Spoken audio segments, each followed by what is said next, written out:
मेरा नाम है हरिया, मैं काम करता हूँ बहुत बढ़िया, खाता हूँ खाना और रोज गाता हूँ गाना। अरे यार, आज तो बहुत देर हो गई। इस खतरनाक जंगल को देखकर तो मेरे हाथ पैर ठंडे हो गए हैं। अगर मैं वक्त पर गांव नहीं पहुंचा तो मालिक बहुत नाराज हो जाएंगे। तभी हरिया को एक आवाज सुनाई देती है। सुनिए हरु जी। अरे, ये आवाज किसने दी? तभी हरिया को सामने कुछ दूर एक औरत खड़ी दिखाई देती है। अरे भाई, ये औरत अकेली इतनी रात को इस जंगल में क्या कर रही है? चलकर पूछना पड़ेगा। फिर हरिया अपनी बैलगाड़ी उस औरत के सामने लाकर रोक देता है और उससे पूछता है। अरे सुनिए, आप इतनी रात को इस खतरनाक जंगल में अकेली क्या कर रही हैं? तभी वो औरत मीठी आवाज में कहती है। अरे हरु जी, आप आ गए। मैं कब से आपका इंतजार कर रही थी। वैसे तो यहाँ से काफी लोग गुजर चुके हैं, लेकिन मैं खास आपका इंतजार कर रही थी। अच्छा, तुम सच कह रही हो? मुझे तो यकीन नहीं हो रहा है। वो क्या है ना, आज तक किसी ने मुझसे इतने प्यार से बात नहीं की। हाँ हरु जी, मैं सच कह रही हूँ। अब देर मत करिए और जल्दी से मुझे मेरे घर तक छोड़ दीजिए।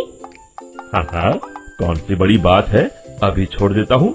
आप मेरे पीछे बैलगाड़ी में बैठ जाइए और मुझे रास्ता बताते चलिए। फिर वो औरत हरिया की बैलगाड़ी में बैठ जाती है और हरिया बैलगाड़ी हाँकता हुआ आगे चल पड़ता है। फिर उस औरत के बताए हुए रास्ते पर चलते चलते हरिया बैलगाड़ी लेकर एक काली गुफा के आगे आकर रुक जाता है। हरिया उस औरत से पूछता है। हाँ देवी जी, आपका घर कहाँ है? यहाँ तो एक गुफा के अलावा और कुछ नहीं है। तभी अचानक वो औरत हवा में उड़ने लगती है। देखते ही देखते उसका सुंदर रूप एक डरावनी चुड़ैल में बदल जाता है और वो जोर जोर से हंसती है। अरे तू तो एक नंबर का बेवकूफ निकला। तू तो बड़ी आसानी से मेरी बातों में आ गया। अरे मर गया रे, ये तो एक चुड़ैल है। हे भगवान बचा ले, ये तो बड़ी डरावनी दिखाई दे रही है। और फिर अगले ही पल हरिया की बैलगाड़ी में रखा सारा सामान हवा में उड़ता हुआ उस काली गुफा के अंदर चला जाता है और वो चुड़ैल भी उस गुफा के अंदर जाकर कहीं गायब हो जाती है। हरिया ये नजारा देख बुरी तरह घबरा और परेशान हो जाता है। अरे, ये चुड़ैल तो मेरा सारा सामान लेकर गुफा में गायब हो गई। अब क्या होगा? अगर मैं गांव खाली हाथ गया तो मालिक मेरी अच्छी खबर लेंगे। मेरी इस बात का कोई यकीन भी नहीं करेगा। फिर आखिर वही हुआ। हरिया के मालिक चंपक सेठ को हरिया की किसी भी बात पर रत्ती भर भी यकीन नहीं हुआ। चंपक सेठ को लगा हरिया झूठ बोल रहा है और उसने ही लालच में आकर सारा सामान हड़प कर लिया है। फिर हरिया को बेईमान समझकर चंपक सेठ उसे काम से निकाल देता है। अगले दिन अपनी दुकान में परेशान बैठा चंपक सेठ गुस्से में बड़बड़ाता है। अरे, दुकान में तो सामान बिल्कुल भी नहीं है। अब मुझे ही शहर जाकर सामान लाना होगा। फिर वो अपनी बैलगाड़ी लेकर शहर चला जाता है। शहर से सामान लेकर जब चंपक सेठ वापस गांव लौट रहा होता है, तभी उसे एक आवाज सुनाई देती है। चंपक जी, ओ चंपक जी। अरे, ये तो कोई मेरा नाम लेकर मुझे पुकार रहा है। फिर उस रास्ते में वही औरत खड़ी दिखाई देती है। फिर क्या था, हरिया की तरह चंपक सेठ भी उस औरत के पास अपनी बैलगाड़ी लेकर जाता है और वो भी उसकी चिकनी चुपड़ी बातों के मुंह जाल में फंस जाता है। फिर चुड़ैल उसे भी अपनी गुफा तक ले जाती है और उसका सारा सामान लेकर गुफा में गायब हो जाती है। बेचारा चंपक सेठ लाचार होकर खाली हाथ गांव लौट आता है। फिर ये उस जंगल में रोज की बात हो जाती है। जो कोई भी शहर से कुछ लेकर गांव की तरफ लौटता, वो चुड़ैल उसे बेवकूफ बनाकर उसका सारा सामान लेकर गुफा में गायब हो जाती। एक दिन हरिया एक लकड़हारे को उसी जंगल की तरफ जाते हुए देखता है। फिर हरिया उसे रोकते हुए कहता है, अरे भाई, क्यों अपनी मौत को दावत दे रहे हो? मेरी बात मानो, आगे जंगल में मत जाओ, वहाँ एक बड़ी भयानक चुड़ैल रहती है। लकड़हारा हरिया की बातों को नजरअंदाज करते हुए कहता है, अरे भाई, मुझे पहले ही बहुत देर हो चुकी है, मुझे जाने दो भाई। शाम तक लकड़ियाँ काट कर शहर के बाजार में बेचना है। तुम अपनी ये कहानी किसी फुर्सत में बैठे इंसान को सुनाओ, मैं तो चला।